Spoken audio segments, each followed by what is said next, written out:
ಸರಿಗಮ ವಿಜಯ್ ಸರ್ ಇನ್ನು ನಮ್ಮೊಂದಿಗಿಲ್ಲ, ಅವರ ನಾದ್ನಿ ನಮ್ಮ ಜೊತೆ ಇದ್ದಾರೆ. ಸೊ ಅವರ ಬಗ್ಗೆ ಮಾತನಾಡ್ಸೋಣ. ಮೇಡಮ್, ನಿಮ್ಮ ಭಾವನನ್ನು ಕಳ್ಕೊಂಡಿದ್ದೀರಾ. ತುಂಬ ಜೋವಿಯಲ್ ಪರ್ಸನ್ನು, ಯಾರಾದರೂ ಮನೆಗೆ ಬಂದರೆ ತುಂಬ ಪ್ರೀತಿಯಿಂದ ಮಾತನಾಡಿಸ್ತಿದ್ರು. ಎಷ್ಟು ಮಿಸ್ ಮಾಡ್ಕೊಳ್ತೀರಾ? ಇಲ್ಲ, ಅವ್ರು ಇಲ್ಲದೆ ಇರೋದು ತುಂಬ ಮಿಸ್ ಮಾಡ್ಕೊತೀವಿ. ಅವ್ರು ಇದ್ದೋ ಕಡೆ ನಾವೆಲ್ಲರೂ ಇದ್ವಿ ಅಂತ ಒಂಥರ ಪಾಸಿಟಿವ್ ವೈಬು. ಯಾವಾಗಲೂ ಅಷ್ಟೊಂದು ಡ್ರಾಮಾ ಮಾಡೋದು, ನಗ್ಸೋದು, ಇನ್ನೊಂದು ಅವ್ರಿಗೆ ಎಷ್ಟೇ ನೋವಿದ್ರೂ ಆಚೆ ಕಡೆ ತೋರಿಸ್ಕೊಳ್ತಾ ಇರಲಿಲ್ಲ.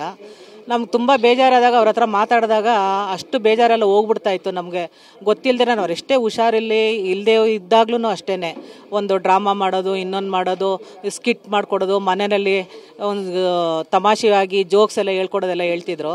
ಈ ನ್ಯೂ ಇಯರ್ ದಿವಸನೂ ನಾವೆಲ್ಲ ಸೇರಿದಾಗ ನಮಗೋಸ್ಕರ ಸ್ಕಿಟ್ ಮಾಡಿದರು, ಕೋಳಿಕೆ ರಂಗ ಹಾಡೆಲ್ಲ ಹೇಳಿದ್ರು, ತುಂಬ ಚೆನ್ನಾಗಿ ಹೇಳಿದ್ರು.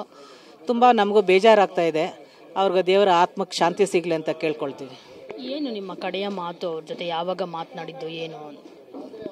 ಇಲ್ಲ, ನ್ಯೂ ಇಯರ್ಗೆ ನಾವೆಲ್ಲ ಸೇರಿದ್ವಿ 1ನೇ ತಾರೀಕು, 31 ಮತ್ತು 1ನೇ ತಾರೀಕು ಆರಾಮಾಗಿ ಇದ್ದರು, ಏನು ತೊಂದರೆ ಇರಲಿಲ್ಲ.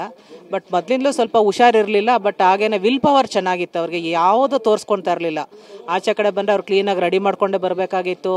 ನಾನು ಪೇಷಂಟು ಅನ್ನೋದು ತೋರಿಸ್ಕೊಂಡೇ ಇಲ್ಲ. ಅವರು ಕೊನೆ ತನಕನೂ ತೋರಿಸ್ಕೊಳ್ಲಿಲ್ಲ. ನಿಮ್ಮ ಅಕ್ಕ ಮತ್ತು ಅವರ ಒಂದು ದಾಂಪತ್ಯದ ಬಗ್ಗೆ ಎಷ್ಟು ಅನ್ಯೋನ್ಯವಾಗಿದ್ದರು ಇಬ್ಬರೂ? ಇಲ್ಲ, ಅವ್ರಿಗೆ ಅವ್ರ ಹೆಂಡತಿ ಬಗ್ಗೆ ಭಾಳ ಕಾಳಜಿ ಇತ್ತು. ಅವ್ರು ಯಾವತ್ತೂ ಅಷ್ಟೇ, ಪ್ರತಿ ಸರ್ತಿನೂ ಅವ್ರು ಊಟ ಮಾಡೋವಾಗಲಿ ಇನ್ನೊಂದಾಗಲಿ, ಮಂಜು ನೀನು ಊಟ ಮಾಡ್ಬಾ ಅಂತ ಕೇಳ್ತಿದ್ರು. ಯಾರೇ ಬರಲಿ ಬಿಡ್ರಿ, ಅವ್ರಿಗೆ ಒಂದು ಊಟ ಕೊಡಬೇಕು, ಎಲ್ಲರೂ ಬೇಕಾಗಿತ್ತು ಅವರಿಗೆ. ಜನ ಅಂತಂದರೆ ಅವ್ರಿಗೆ ಅಭಿಮಾನ. ಅವ್ರು ಹೊಸಬ್ರು, ಇನ್ನೊಬ್ರು, ಹಳಬ್ರು ಅನ್ನೋದು ಏನಿರಲಿಲ್ಲ. ಎಲ್ಲರ ಹತ್ರ ಏಜ್ ಆಗಿರೋರು, ಏಜ್ ಆಗದೆ ಇರೋರು, ಎಲ್ಲರ ಹತ್ರನೂ ಚೆನ್ನಾಗಿರ್ತಿದ್ರು ಅವ್ರು, ಯಾವಾಗಲೂ ಮಾತಾಡಿಕೊಂಡು. Arrange marriage? Arrange marriage. ಅವ್ರಿಗೆ 45 ಇಯರ್ಸ್ ಆಯಿತು ಮದುವೆ ಆಗಿ. ಅಕ್ಕ ಈಗ ಏನು ಹೇಗಿದ್ದಾರೆ? ಇಲ್ಲ, ಅವ್ರಿಗೂ ಬೇಜಾರಿದೆ ಪಾಪ. ಸೊ ತಡ್ಕೊಳ್ಳೋ ಶಕ್ತಿ ಕೊಡಬೇಕು ದೇವರು ಅವ್ರಿಗೂ. ಸೊ ನೋಡಿದ್ರಲ್ಲ, ಇದಿಷ್ಟು ಸರಿಗಮ ವಿಜಯ್ ಅವರ ನಾದಿನಿ ಮಾತು. ಕ್ಯಾಮ್ರಾ ಪರ್ಸನ್ ಬಾಲಾಜಿ ಜೊತೆ ಮಂಗಳಾ ರಾಜಗೋಪಾಲ್, TV9 ಬೆಂಗಳೂರು.